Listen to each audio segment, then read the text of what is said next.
Hi friends, ಆರಾಧ್ಯ ಸ್ವಾದಿಷ್ಟ ಅಡುಗೆ and blog ಚಾನಲ್ಗೆ ಸ್ವಾಗತ. ಇವತ್ತು ನಾವಿಲ್ಲಿ ಗೋರಿಕಾಯಿ ಅಥವಾ ಚೌಳಿಕಾಯಿ ಪಲ್ಯನ ತುಂಬ ಟೇಸ್ಟಿಯಾಗಿ ಯಾವ ರೀತಿಯಾಗಿ ಮಾಡೋದು ಅಂತ ನೋಡೋಣ.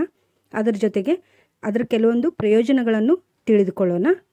ಹಾಗಿದ್ರೆ ನೀವಿನ್ನೂ ನಮ್ಮ ಚಾನಲ್ನ ಸಬ್ಸ್ಕ್ರೈಬ್ ಆಗಿಲ್ಲ ಅಂದರೆ ಈಗಲೇ ಸಬ್ಸ್ಕ್ರೈಬ್ ಆಗಿ ಆಲ್ ಎಂಬ ಬಟನ್ನ ಕ್ಲಿಕ್ ಮಾಡಿ. ನಮ್ಮೆಲ್ಲ ವಿಡಿಯೋಗಳು ನಿಮಗೆ ಮುಂಚಿತವಾಗಿ ತಲುಪುತ್ತೆ. ಹಾಗಿದ್ರೆ ಯಾವ ರೀತಿಯಾಗಿ ಈ ಪಲ್ಯನ ಮಾಡೋದು ಅಂತ ನೋಡೋಣ. ವೀಕ್ಷಕರೇ ಇಲ್ಲಿ ನೋಡ್ತಾ ಇರ್ಬೋದು ನೀವು ಗೋರೆಕಾಯಿನ ಯಾವ ರೀತಿ ಇದೆ ಅಂತ. ಇದು ಜವಾರಿ ಇದೆ. ಜವಾರಿ ಗೋರೆಕಾಯಿ ಉತ್ತರ ಕರ್ನಾಟಕ ಸೈಡ್ ಸಿಗುತ್ತೆ.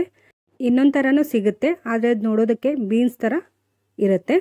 ಅದು ಅಷ್ಟೊಂದು ರುಚಿ ಆಗೋದಿಲ್ಲ. ಈ ಥರ ಸಿಕ್ಕರೆ ಇದನ್ನು ತಂದುಬಿಟ್ಟು ಪಲ್ಯನ ಮಾಡ್ಕೊಳ್ಳಿ, ತುಂಬ ರುಚಿಯಾಗಿ ಬರುತ್ತೆ. ಹಾಗೆ ಟೇಸ್ಟಿಯಾಗಿ ಕೂಡ ಇರುತ್ತೆ. ನಂತರ ಇದನ್ನು ಚಿಕ್ಕ ಚಿಕ್ಕ ಪೀಸ್ಗಳನ್ನಾಗಿ ಈ ಥರ ಮಾಡ್ಕೊಳ್ಬೇಕಾಗತ್ತೆ. ಸೈಡಕ್ಕೆಲ್ಲ ನಾರಿನ ಅಂಶ ಇರುತ್ತೆ, ಅದನ್ನೆಲ್ಲ ತೆಗೆದುಬಿಟ್ಟು ನೀಟಾಗಿ ಚಿಕ್ಕ ಚಿಕ್ಕ ಪೀಸ್ಗಳನ್ನ ಮಾಡಿಕೊಂಡು ಇಲ್ಲಿ ಎತ್ತಿಟ್ಕೊಳ್ಬೇಕಾಗುತ್ತೆ. ನೋಡ್ತಾ ಇದ್ದೀರಾ ನೀವು, ಇಲ್ಲಿ ನಾನು ಚಿಕ್ಕ ಚಿಕ್ಕ ಪೀಸ್ಗಳನ್ನ ಮಾಡಿಕೊಂಡು ತೊಗೊಂಡು ಬಂದಿದ್ದೀನಿ.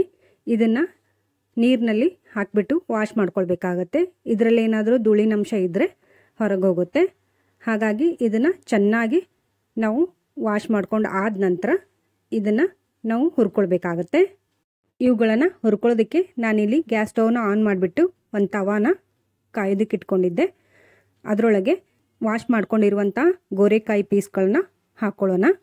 ಎಲ್ಲ ಗೋರೆಕಾಯಿನ ಹಾಕ್ಕೊಂಡು ಆದ ನಂತರ ಇವನ್ನ 30 ಸೆಕೆಂಡ್ಗಳ ಕಾಲ ಕಾದಿರೋ ಹಂಚಿನಲ್ಲಿ ಹರಡಿ ಇಟ್ಕೊಳ್ಬೇಕಾಗತ್ತೆ.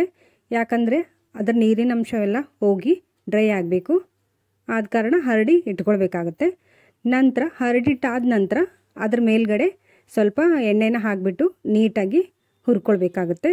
ಇದು ಹುರ್ಕೊಂಡು ಮಾಡಿದ್ರೇ ರುಚಿಯಾಗಿ ಬರುತ್ತೆ ಪಲ್ಯ. ಹಾಗೆ ಮಾಡ್ಕೊಳಕ್ಕೆ ಹೋಗಬೇಡಿ ವೀಕ್ಷಕರೇ. ಇದನ್ನು ಹುರ್ಕೊಳ್ತಾ ಹಾಗೆ ಇದ್ರ ಪ್ರಯೋಜನಗಳನ್ನು ತಿಳಿದುಕೊಳ್ಳೋಣ. ಈ ಗೋರೆಕಾಯಿ ನಮ್ಮ ದೇಹಕ್ಕೆ ತುಂಬ ಒಳ್ಳೆಯದು ಅಂತಲೇ ಹೇಳ್ಬೋದು. ಇದು ಮಧುಮೇಹಿಗಳಿಗೆ ತುಂಬ ಒಳ್ಳೆಯದು.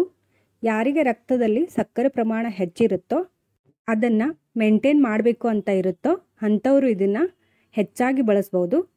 ಮತ್ತು ಇದರ ಜೊತೆಗೆ ಹೃದಯದ ಆರೋಗ್ಯಕ್ಕೆ ಕೂಡ ತುಂಬಾ ಒಳ್ಳೆಯದು ಅಂತಲೇ ಹೇಳ್ಬೋದು. ನಮ್ಮ ದೇಹದಲ್ಲಿರುವಂತಹ ಕೆಟ್ಟ ಕೊಲೆಸ್ಟ್ರಾಲನ್ನು ಕಡಿಮೆ ಮಾಡುವಂಥ ಶಕ್ತಿ ಈ ಕಾಯಿಗಿದೆ. ಇನ್ನು ಹೇಳ್ತಾ ಹೋದರೆ ವೀಕ್ಷಕರೇ, ಆರೋಗ್ಯಕ್ಕೆ ತುಂಬ ಒಳ್ಳೆಯ ಗುಣಗಳಿವೆ ಅಂತಲೇ ಹೇಳ್ಬೋದು. ಹಾಗೆ ಇದು ಬ್ಲಡ್ ಶುಗರ್ ಲೆವೆಲ್ ಕೂಡ ಕಂಟ್ರೋಲ್ಗೆ ಬರುವಂಥ ಗುಣಗಳು ಇದರಲ್ಲಿವೆ ಅಂತಲೇ ಹೇಳ್ಬೋದು. ಹಾಗಾಗಿ ಮಧುಮೇಹಿಗಳಾಗಿರ್ಬೋದು, ಕೊಲೆಸ್ಟ್ರಾಲ್ ಹೆಚ್ಚಾಗಿದೆ ಅನ್ನೋರಾಗಿರ್ಬೋದು, BP ಎಲ್ಲರೂ ಇದನ್ನು ಯಥೇಚ್ಛವಾಗಿ ಬಳಸೋದ್ರಿಂದ ಇದರ ಪ್ರಯೋಜನಗಳು ತುಂಬ ನಮ್ಮ ದೇಹಕ್ಕೆ ಲಭಿಸುತ್ತವೆ ಅಂತಲೇ ಹೇಳ್ಬೋದು ವೀಕ್ಷಕರೇ. ಈ ಎಲ್ಲ ಸಮಸ್ಯೆಗಳಿಂದ ಬಳಲುತ್ತಿರುವವರು ವಾರದಲ್ಲಿ ಒಮ್ಮೆ ಆದರೂ ಚೌಳಿಕಾಯಿ ಅಥವಾ ಗೋರೆಕಾಯಿ ಪಲ್ಯನ ಮಾಡಿ ಸೇವಿಸಬಹುದು. ಇವಾಗ ಚೌಳಿಕಾಯಿ ಹುರ್ಕೊಂಡು ಆಗಿದೆ ವೀಕ್ಷಕರೇ. ಇದನ್ನು ಒಂದು ಪ್ಲೇಟಲ್ಲಿ ಎತ್ತಿಟ್ಕೊಳ್ಳೋಣ. ನಂತರ ಇದನ್ನು ಒಗ್ಗರಣೆ ಹಾಕ್ಕೊಳ್ಬೇಕಾಗತ್ತೆ. ಒಗ್ಗರಣೆ ಹಾಕ್ಕೊಳ್ಳೋದಕ್ಕೆ ಗ್ಯಾಸ್ ಸ್ಟವ್ನ ಆನ್ ಮಾಡಿಬಿಟ್ಟು ಒಂದು ಪಾತ್ರೆನ ಇಟ್ಕೊಂಡಿದ್ದೀನಿ. ನಂತರ 2ರಿಂದ 3 ಟೀ ಸ್ಪೂನಷ್ಟು ಎಣ್ಣೆನ ಹಾಕ್ಕೊಂಡ್ಬಿಟ್ಟು ಸಾಸಿವೆನ ಹಾಕ್ಕೊಂಡಿದ್ದೀನಿ. ಸಾಸಿವೆ ಚಟಪಟ ಅಂದ ನಂತರ ಇವಾಗ ಜೀರಿಗೆನ ಹಾಕ್ಕೊಳ್ಳೋಣ. ಜೀರಿಗೆ ಕೂಡ ಬೆಂದಾದ ನಂತರ ಕರಿಬೇವಿನ ಸೊಪ್ಪನ್ನ ಹಾಕ್ಕೊಳ್ಬೇಕಾಗತ್ತೆ. ಇಲ್ಲಿ ಕರಿಬೇವಿನ ಸೊಪ್ಪು ಹಾಕೋದ್ರಿಂದ ತುಂಬ ರುಚಿಯಾಗಿ ಬರುತ್ತೆ. ನಂತರ ಈರುಳ್ಳಿನ ಹಾಕ್ಕೊಳ್ಳೋಣ. ಇಲ್ಲಿ ಸುಮಾರು ಒಂದು ದೊಡ್ಡ ಸೈಜಿನ ಈರುಳ್ಳಿನ ನಾನು ತೊಗೊಂಡಿದ್ದೀನಿ. ನೀವು ಈರುಳ್ಳಿ ಜಾಸ್ತಿ ತಿನ್ನೋರಾದರೆ ಈ ಪಲ್ಯಕ್ಕೆ ಈರುಳ್ಳಿ ಜಾಸ್ತಿ ಹಾಕಿದರೆ ತುಂಬ ಟೇಸ್ಟ್ ಆಗಿರುತ್ತೆ. ನೀವು ಯಾವ ರೀತಿ ತಿಂತೀರ ನೋಡಿಕೊಂಡು ಹಾಕ್ಕೊಳ್ಳಿ. ನಂತರ ಇದಕ್ಕೆ ನಾವು ಹಸಿ ಖಾರ ಮಾಡ್ಕೊಳ್ಬೇಕಾಗತ್ತೆ. ಹಸಿ ಖಾರ ಮಾಡ್ಕೊಳ್ಳೋದಕ್ಕೆ ಜೀರಿಗೆ, ಹಸಿರು ಮೆಣಸು, ಕೊತ್ತಂಬರಿ, ಕರಿಬೇವು ಹಾಗೆ ಬೆಳ್ಳುಳ್ಳಿನ ತೊಗೊಂಡಿದ್ದೀನಿ. ಅದನ್ನು ಪೇಸ್ಟ್ ಮಾಡ್ಕೊಂಡು ಬರೋಣ ಇವಾಗ. ನಂತರ ಇಲ್ಲಿ 3ರಿಂದ 4 ಕೆಸರಳಟ್ಟು ಅಥವಾ 1 ಟೀ ಸ್ಪೂನಷ್ಟು ಬೆಳ್ಳುಳ್ಳಿನ ಜಜ್ಬಿಟ್ಟು ಹಾಕ್ಕೊಂಡಿದ್ದೀನಿ. ಅದರ ಜೊತೆಗೆ ಅರಿಶಿನ ಪೌಡರ್ನ ಹಾಕ್ಕೊಳ್ತಾ ಇದ್ದೀನಿ. ಇವೆಲ್ಲವನ್ನು ನೀಟಾಗಿ ಬಾಡಿಸ್ಕೊಳ್ಬೇಕಾಗತ್ತೆ. ಸ್ವಲ್ಪ ಇದರಲ್ಲಿ ಎಣ್ಣೆಯಲ್ಲಿ ಈರುಳ್ಳಿ ಬೆಂದಾದ ನಂತರ ನಾವು ಮುಂಚೆನೇ ಹುರ್ಕೊಂಡಿರುವಂತಹ ಗೋರೆಕಾಯಿಗಳನ್ನು ಹಾಕ್ಕೊಳ್ಬೇಕಾಗತ್ತೆ. ಹಾಕ್ಕೊಂಡು ಇಲ್ಲೆಲ್ಲ ನೀಟಾಗಿ ಮಿಕ್ಸ್ ಮಾಡ್ಕೊಳ್ಬೇಕಾಗತ್ತೆ. ಆ ಮಸಾಲ ಜೊತೆಗೆ ಗೋರೆಕಾಯಿನ ಸ್ವಲ್ಪ ಹಾಗೆ ಫ್ರೈ ಮಾಡ್ಕೊಳ್ಬೇಕಾಗತ್ತೆ. ಇದು ಫ್ರೈ ಮಾಡ್ಕೊಂಡು ಆದ ನಂತರ ಸ್ವಲ್ಪ ಇಲ್ಲಿ ಉಪ್ಪನ್ನು ಹಾಕ್ಕೊಳ್ಬೇಕಾಗತ್ತೆ. ನಾವು ರುಚಿಗೆ ತಕ್ಕಷ್ಟು ಉಪ್ಪನ್ನು ಹಾಕ್ಕೊಳ್ಳಿ. ನಾನಿಲ್ಲಿ ಅರ್ಧ ಟೀ ಸ್ಪೂನಷ್ಟು ಉಪ್ಪನ್ನು ಹಾಕ್ಕೊಂಡಿದ್ದೀನಿ.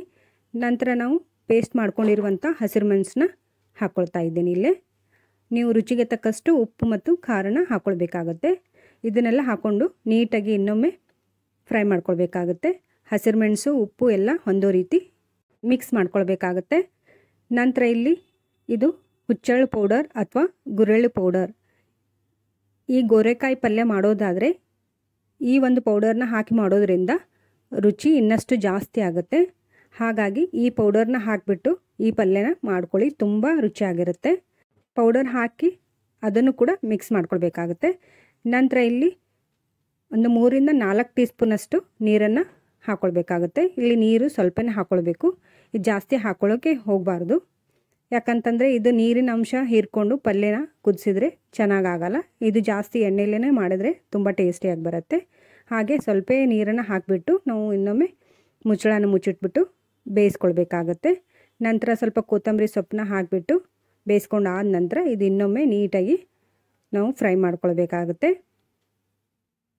ಇವಾಗ ನೋಡ್ಬೋದು ಪಲ್ಯ ಗೋರೆಕಾಯಿ ಅಥವಾ ಚೌಳಿಕಾಯಿ ಪಲ್ಯ ರೆಡಿಯಾಗಿದೆ ಅಂತ. ಇದನ್ನು ಇವಾಗ ಸರ್ವಿಂಗ್ ಬೌಲಲ್ಲಿ ಸರ್ವ್ ಮಾಡೋಣ. ನೋಡಿದ್ರಲ್ಲ ವೀಕ್ಷಕರೇ, ಗೋರೆಕಾಯಿ ಅಥವಾ ಚೌಳಿಕಾಯಿ ಪಲ್ಯ ಮಾಡೋದರ ಜೊತೆಗೆ ಎಷ್ಟೊಂದು ಪ್ರಯೋಜನಗಳನ್ನು ತಿಳಿದುಕೊಂಡ್ವಿ. ಹಾಗೆ ಟೇಸ್ಟಿಯಾಗಿ ಪಲ್ಯ ಮಾಡೋದನ್ನು ಕಲಿತ್ವಿ. ಹಾಗಾಗಿ ಈ ರೆಸಿಪಿ ನಿಮಗೆ ಇಷ್ಟ ಆಗಿದ್ದರೆ ಮತ್ತು ಈ ಪ್ರಯೋಜನಗಳು ನಿಮಗೇನಾದರೂ ಹೆಲ್ಪ್ ಆಗಿದ್ದರೆ ಈ ವಿಡಿಯೋನ ಆದಷ್ಟು ಹೆಚ್ಚು ಜನರಿಗೆ ಶೇರ್ ಮಾಡಿ, ಸಬ್ಸ್ಕ್ರೈಬ್ ಮಾಡಿ, ಹಾಗೆ ಲೈಕ್ ಮಾಡಿ, ಕಾಮೆಂಟ್ ಮಾಡೋದನ್ನು ಸಹ ಮರಿಬೇಡಿ. ಇನ್ನೊಂದು ಟೇಸ್ಟಿಯಾದ ರೆಸಿಪಿ ಜೊತೆಗೆ ಮತ್ತೆ ಸಿಗೋಣ ವೀಕ್ಷಕರೇ. ಧನ್ಯವಾದಗಳು.